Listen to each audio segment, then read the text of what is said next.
I first met her while I was hiking to observe alpine plants, halfway along the descent route towards the cabin where I was planning to stay overnight. She was crouched at the side of the trail, looking unwell. She appeared to be in her late 30s. And she was radiant yet somber, a young widow. Again this week, seriously. My name is James, but around here, they call me Michael Thompson. I work as a researcher of alpine plants at the county museum. For 4 weeks in a row, when I told my wife, Michelle, that I was going alone to the mountains to observe alpine plants over the weekend, she'd reacted hysterically. It's part of my job, Michelle, there's nothing I can do about it. Back in college, I was part of the athletic club and was invited to go hiking by a senior member. The first mountain I climbed was about 6,500 feet high. I was captivated by a small wildflower known as the Queen of Alpine Plants that I saw at the summit of that mountain. I was fascinated by the small wildflower that had white and pink petals blooming on the rocky ground. Since then, mountain climbing became my hobby, and this passion led me to my job as a researcher of alpine plants. What do you say to Jacob? Jacob is our 6-year-old son. Michelle said that I will take him to the amusement park this weekend, as I've been postponing our promise to him. Why don't you just take him, Michelle? You're the one who told Jacob about the amusement park without asking me. Leaving those words behind, I left the house with my backpack. I planned to stay overnight at the mountain cabin, and I had already submitted my climbing plan. I would get to the trailhead by transferring between trains and buses. Is this what they call going through a rough patch? On my way, I recalled the argument with Michelle. It left a sour taste in my mouth. I arrived at the trailhead just after 9 a.m. While climbing towards the summit, I observed alpine plants. It was just after 3 p.m. On my way to the mountain lodge where I'd reserved a one-night stay, I ran into a woman who was sick. I escorted her back to the lodge and nursed her back to health overnight. After regaining her strength, we parted ways at the trailhead the next day. On a whim, I stopped by a local shop at the foot of the mountain and bought a souvenir, candies, for my wife and son for the first time. What's this? When I handed over the mountain treats, my wife, Michelle, looked at me in confusion. I called out to Jacob, who was in his room, telling him I'd brought back a souvenir. Having had his promise of a trip to the amusement park broken, Jacob, sulking, deliberately stomped his feet as he came over. Hoisting Jacob onto my knee, I told him, I swear I'll take you to the amusement park next weekend, for real this time. Really, really? Jacob asked, looking up at me. I'm not lying. Then, I opened the box of souvenir candies. Just as Jacob reached out his hand, Michelle interjected. No, you can't. Dinner is almost ready. After dinner, Jacob and I spent a short hour playing video games, took a bath together, and I put him to bed. When I returned to the living room, Michelle was watching the news on TV, seemingly bored. How about it, want a beer? I took a can of beer out of the fridge and offered it to my wife. What's gotten into you? Playing the doting dad all of a sudden, and now trying to be the loving husband. I grabbed 2 glasses and sat down across from my wife. Pouring the beer, I raised my glass for a toast. There's something I want to tell you. Something I need you to hear. Michelle took a sip of her beer and looked at me. I told her about the woman I met on the way to the mountain lodge, who was in poor health. I thought to myself, she's taking the mountain too lightly, dressed in casual clothes like that. But I couldn't just leave her there. So, I talked to the woman. Whether she was on a tour or lost from her group, she only replied that she came alone. I didn't tell Michelle this, but I was reminded of the look on that woman's face when she looked up at me after answering my questions. With her glossy hair tied back and a certain melancholy in her eyes, I was captivated by her. And then I had a thought. Alpine plants possess a unique beauty. The higher the altitude they inhabit, the more I perceive their beauty to intensify. I've wondered why this is, especially considering the harsh natural conditions of these high-altitude areas. After all, plants such as flowers perpetuate life by enabling the pollen from male flowers to fertilize the female flowers. This process necessitates the assistance of wind and insects. Wind is a force we can only leave to nature, but insects we can attract. Hence, flowers bloom.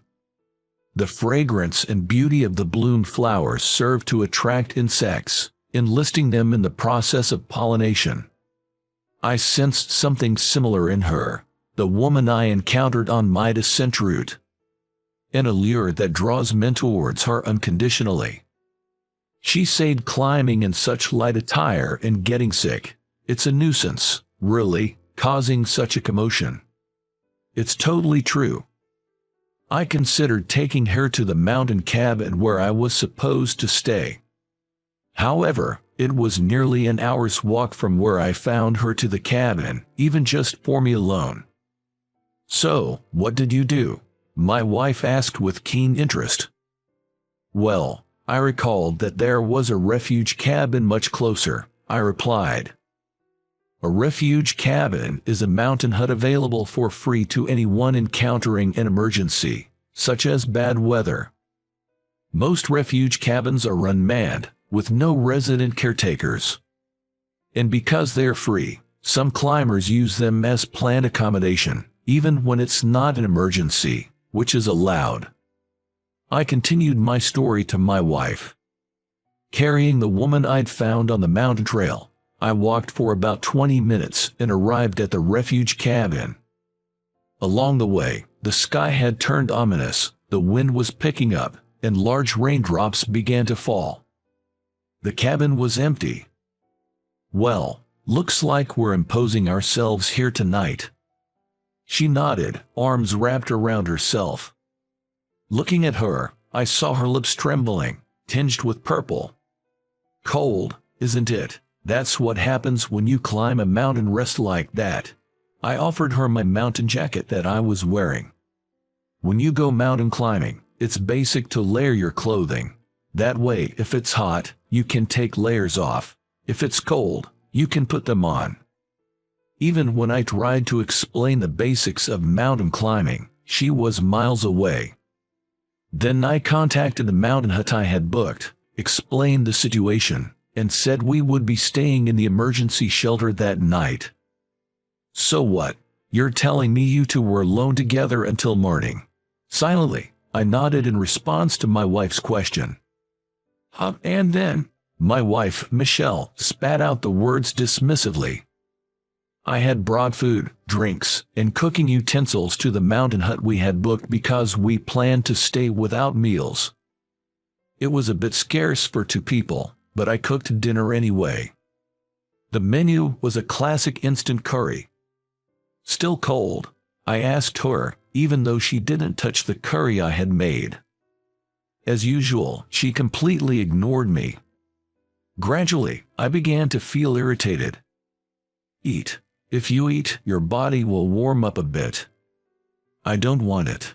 I thought she was finally reacting, but this was all she said. Still, her gloomy tone made me feel something was seriously wrong. I don't know what happened, but I sternly said to her, if I hadn't come by, your life might have been in danger. You shouldn't underestimate the mountains. But she just turned her sorrowful profile away from me and remained silent, not trying to speak. I thought I couldn't handle this anymore, so I figured all I could do was let her sleep. Did she not touch it after all? The curry you made? Yeah, she didn't eat it, I told my wife, as I grabbed another can of beer from the fridge. As night fell, The rain and wind became stronger. The sound of rain hitting the windows was loud, and drafts blew in from various spots of the hut. While looking out the window, I asked, "How do you feel? Has it improved a little?" I thought she wouldn't respond, but then I heard her voice, as thin as a mosquito's. "If I lie down like this, by morning, I might." Surprised, I turned to look at her. She was wrapped in the mountain jacket I had lent her, covering herself from head to toe. Once again, I turned my gaze back to the window. Then I muttered, "It feels like I'm stranded in the middle of a storm." Suddenly, I heard the sound of the mountain jacket rustling. I looked at her. She was sitting half upright, staring straight ahead, frozen in place. "Oh, a storm, really? Not at all on the side." My wife chimed in. "Guess so. They're just the mountains." I answered, and my wife urged me to continue the story with a "so."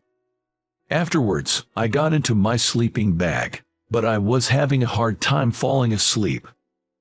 Then, she who was asleep screamed and jumped up, looking utterly lost.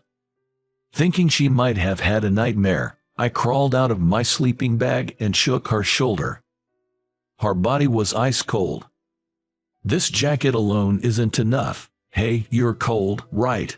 She gave a small nod and looked at the sleeping bag I had been using. "Can I get in there?" I laid the sleeping bag beside her. "Come on, get inside." She got into the sleeping bag as I told her, her body shaking from the cold. I thought there was nothing else I could do but warm her up. My sleeping bag was not the mummy type that people usually imagine, but the envelope type that's like a blanket folded in half lengthwise. If I left the zipper open, it would somehow accommodate two. I got into the sleeping bag with her. I'm pretty big body-wise. I hung half my body out of the sleeping bag and moved closer to her. She also snuggled up to me. "It's warm." My wife, Michelle, slammed her beer-filled glass onto the table. With that force, the beer splashed out. "What? With a woman you barely know? You're telling me you spent the night with her?" "Yeah." My wife, Michelle, filled with jealousy, trembling with rage, glared at me. "Easy there, she's practically sick. Don't jump to conclusions." Even as I said this to my wife, I remembered the words of the woman that had made my heart skip a beat. "Warm, come closer." She began to speak softly as she nestled up to me in the sleeping bag. She had lost her husband in a mountain accident that had occurred on this mountain about half a year ago. She didn't know what to do next and, in despair and pessimism about her future, she decided to enter the mountain to follow her husband's footsteps and take her own life. But I couldn't do it. I don't have the courage to live on, but I also didn't have the courage to end it here. As she buried her face in my shoulder, I told her, "Your late husband is probably saying it's too early for you to join him. That's what I believe." I see. Michelle grabbed a tissue and started cleaning up the spilled beer on the table. I recalled the woman who had cried incessantly in my arms. The sensation of her body as she gradually regained her body heat. "But are you sure that's all there was to it?" Michelle asked, peering into my face. I said, "Don't overthink it." Seeing my unsettled reaction, Michelle flashed a mischievous smile. She then headed to the fridge to get another beer and said, "You know what they say about men. When they have something to feel guilty about, they suddenly become nice." She said that my uncharacteristic actions, like buying souvenirs from the mountain I never bought before or becoming a suddenly understanding father, were evidence of my guilt. As she said this, Michelle poured beer into my glass. She then smiled sweetly at me. It seemed that Emily's mood had improved. "You know, I spent the night thinking about this with her. What would happen to you and our son if I had an accident on the mountain?" Stop it, don't even joke about such a thing. But it wasn't a joke or a lie. I had spent the night with her, seriously considering what would happen to my wife, Michelle, and our son, Tyler, if something happened to me. What if I go first? Would my wife and son even shed a tear for a man like me, a husband like this, a father like this? I pondered. That's why I decided to change my ways. I wonder how long that'll last, was my wife's skeptical response. The next weekend, I finally fulfilled my promise to my son to take him to the amusement park. I also cut down on my hiking trips. Then, several months later, one evening after dinner, as I was playing games with my son in the living room, my wife, having finished the dishes, suggested, "Hey, next time you go hiking, can Sean and I come with you?" Yeah, sure. Beside me, Sean started making a fuss about how he wanted to go. Why didn't I think of that before? I was at a loss for words. All right, let's go. For this trip, I chose a beginner's trail and took my wife and son hiking. At one point on the trail, my wife stumbled over a rock and lost her balance. I caught her, and she buried her face in my chest, exclaiming, "This is quite tough." While I held her like that, Sean teased, "Daw, you two are so lovey-dovey." We quickly let go of each other. "We're almost at a rest cabin. Let's take a break there." The cabin was manned with a toilet and a shop. There were a few other hikers resting there. As I walked towards an open seat with my wife and son, I stopped dead in my tracks when I noticed a woman among the other hikers. My wife asked what was wrong. "It's her, the woman I told you about." "Wait, is she the one you shared a sleeping bag with?" I found myself nodding before I tapped my wife's forehead with my index finger. She chuckled and followed my gaze to the woman. She, too, noticed us. She quickly stood up and bowed her head towards me. And then she noticed us, too. She quickly stood up and bowed her head toward me. Then, she spoke to the man sitting next to her. After which, that man stood up, looked at me, and walked over. "I'm her brother-in-law. Her husband, my younger brother, died. I wanted to thank you for the help you gave my sister-in-law at that time." I was urged by him to step outside. Meanwhile, she approached my wife, and they sat down together. According to her brother-in-law, they had just marked the first anniversary of her husband's death. They took that opportunity to visit this mountain, the site of the accident, to pay their respects. Since my brother passed away, she had been withdrawn. My wife and I were concerned, but he never anticipated she would be so desperate as to think of following her late husband. "If it weren't for your help, I might have lost her, too." With that, he deeply bowed his head to me. After descending the mountain and getting on the return train, Sean, exhausted from the climb, fell fast asleep. "What did you talk about with her?" I asked my wife as I stroked Sean's head. "Just a normal chat between two women." "So what did you talk about?" My wife sang a little tune, teasing me. I wondered if she had questioned her about that night at the shelter. Of course, I had nothing to feel guilty about. But I was curious. "Hey, tell me. Do you really want to know?" My wife grinned at me. Then she spoke. She said you blushed, even at your age, when she asked you to come closer. I remembered that moment, and with no words to return, I just averted my gaze. She apologized for making such a shameless request. She said you were as nervous as a high schooler. My wife laughed out loud at that.